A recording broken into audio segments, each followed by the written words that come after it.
True TV, Douglas Bickford. Today's date is the 22nd of March 2013. We are being sprayed, folks. This is going to be part 5 of Why in the World Are They Spraying? Watch it and please spread this video. We are being sprayed repeatedly. The government has contracts all over the planet. I was at WMI, Weather Modification Inc. in Fargo, North Dakota. I talked to one of the pilots. He says there are nozzles hooked on the planes. He says he's spraying silver iodide. Silver iodide is hazardous to your health. I don't care what he says. In the video, he lies to me, and he says, because he doesn't know I'm recording him. He lies to me and says that silver iodide's inert. Silver iodide is a hazardous toxic chemical, according to the EPA. They have no business spraying even silver iodide on us. Now, that's not all they're spraying on us. This documentary says they're spraying barium, strontium, and aluminum oxides, which is all true too. Now, you can see it with your own eyes. All you got to do is look up. 360-980-5397 for any of you that want to join my quest on exposing the crime of the century.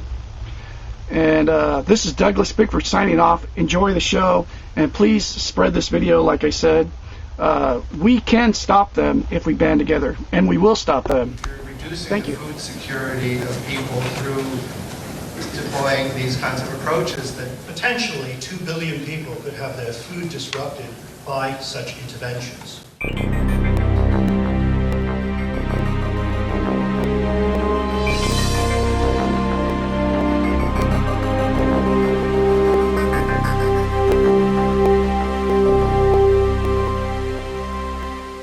I've been an organic farmer my entire life.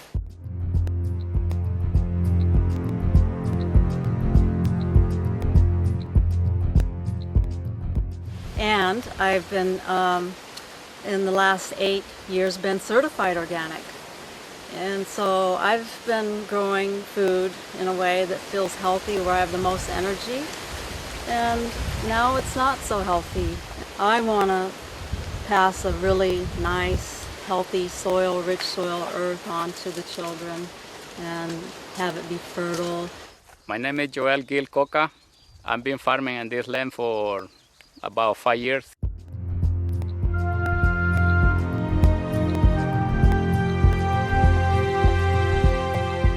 Since 2007, and I'm certified organic since 2001.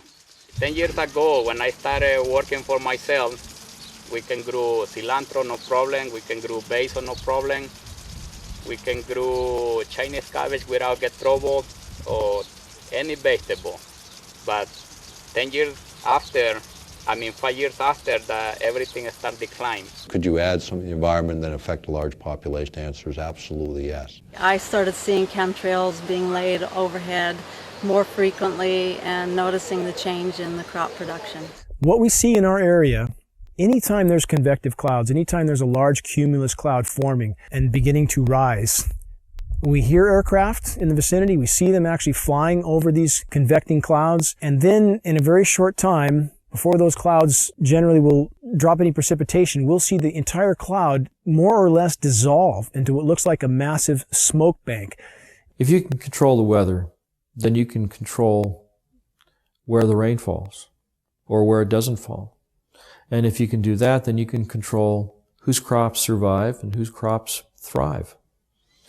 And if you happen to be favoring a corporation or a group of corporations that are flooding the market with genetically modified crops, you can see how manipulating the weather can actually change the market share that one or more corporations have. And there's lots of different ways that you can do it. You can do it by denying precipitation or by giving too much. You can cause, unusually large hailstones to come out of the sky and completely obliterate a crop of corn. There's lots of different ways that you can do it. Tornadoes rip up an entire town, like Joplin, Missouri, I think it was. If you look back at the tapes of those weather systems and you look 5 days prior to that, you'll see that in those days preceding those events, there was all kinds of aerosols being sprayed all along the California coastline, where the moisture for those storms came from, where those storm systems originated. It's insidious when you think about it. Well, Mike, I've seen since the chemtrails have come, there's a direct correlation with the way the food doesn't look as healthy and vibrant, and less of it, and that concerns me. And of course, all crop losses are related to weather modification problems, either climate, worldwide weather, or local weather, which is called microclimates. And these microclimates definitely determine what crop grows where and in which community. And so therefore, without stable microclimates, we cannot produce as much food for the rest of the world and ourselves as when we have a more stable microclimates, not only in the United States, but in other countries as well.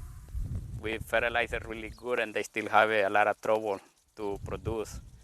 And I think this is not fun because we're losing a lot of money putting into this kind of production. In 2008, 2009, 3 times I lost my complete planting of Chinese cabbage.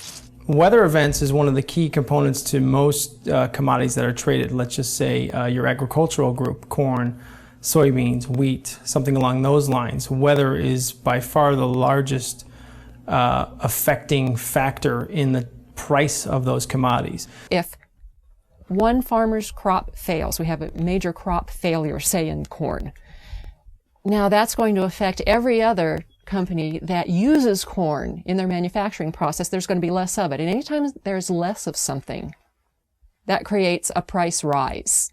Demand rises, okay, because there isn't any of it. There's only one thing. You've got 5 people that want it, so they're going to pay more money for it. The companies know that, so they're going to hike the prices up anyway.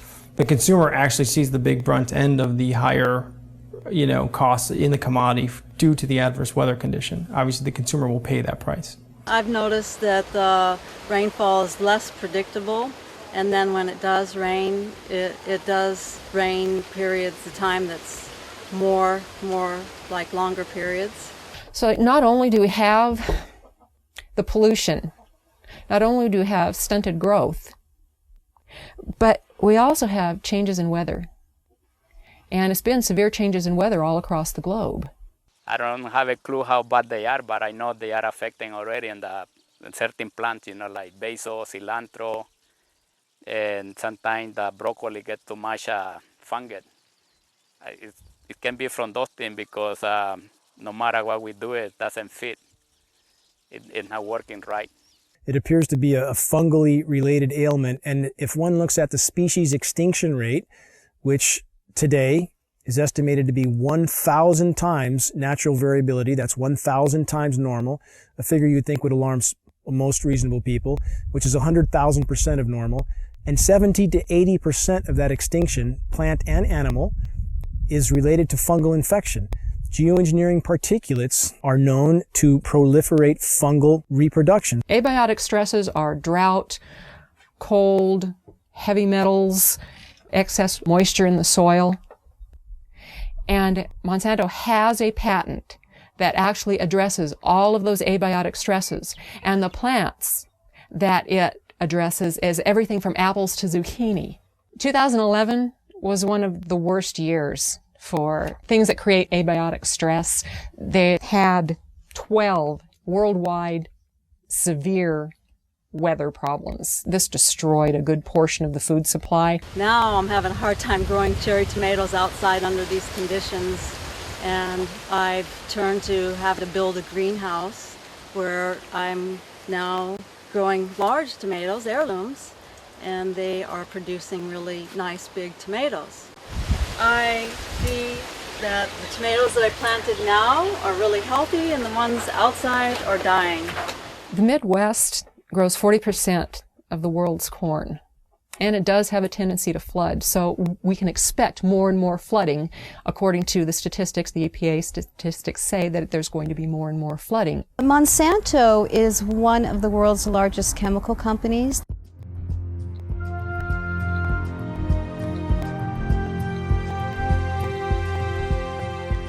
They also own 90% of the seed companies in the world right now, and they are the largest company putting out genetically modified seeds. So what does Monsanto do? Corn is the lead-in because corn is in just about everything.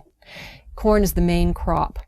And Monsanto leads in with corn products before it does anything else. So what we have is Monsanto leading in with a drought-resistant corn and an abiotic stress-resistant corn. The drought and the flooding, it's all the same patent. Monsanto has a patent for abiotic stress. Abiotic stress is the drought, it's the flooding, it's the excess soil, it's anything that's going to stress a plant. GMO is genetically modified organism, and it's also called GE, genetic engineering. Well, the history of farming has been a farmer will plant a seed into the ground. There will be nutrients in the ground that will enable that plant to grow. And then at the end of the growing season, they will take some of the seeds and they will save them for next year, and they'll grow their next crop. But what is going on with the genetically modified seeds is they're what's called terminator seeds. A terminator seed will not produce other seeds. With the terminator seeds, these farmers have to go back to Monsanto every single year and purchase these extremely high-priced seeds. There have been studies outside of the United States showing that genetically modified seeds, the plants that come from them, are extremely harmful to humans and other life on this planet. When I started farming, I produced 100% my crops, but in the last 4 years, I've been declined to 50-75% if I talk into lettuce crop, because I've been lost everything. And that's why I start moving all different crops so I can cover the loss. Well, my food production has declined at least by 60% in the last, 10 years. I've noticed banana stalks are smaller, and certainly the tomatoes, I'm hardly getting any. I used to get bushels of tomatoes, and now I can barely get a bowl. My concern, it can be, it's possible if we're going to run out of business if they continue doing that.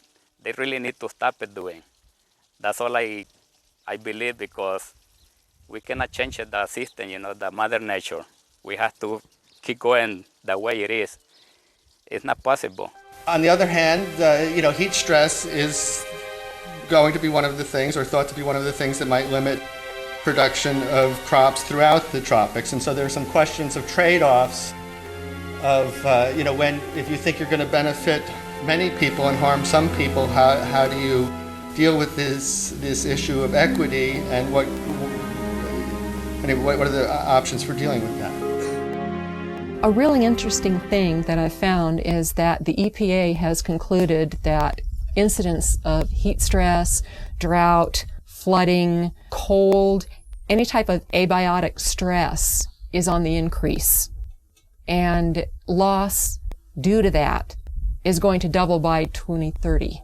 Then you put yourself up as the solution. So when all of this weather comes and wipes you out, or you have a drought problem, drought, we've got the seed for you. Here's our drought-tolerant corn just for you, and it'll solve your problems. Oh, by the way, you have to sign this agreement, this 40-page agreement, so that when you go ahead and plant these seeds, you now belong to Monsanto. The weather disasters seem to be directly correlated to an increase in Monsanto sales. So there will be the have and the have-nots. And one of the things that's being discussed under global geoengineering is which countries will be the haves and which countries will be the have-nots when that type of climate remediation is undertaken by many people at a certain level, mostly private corporations funded by the U.S. government, they are hoping.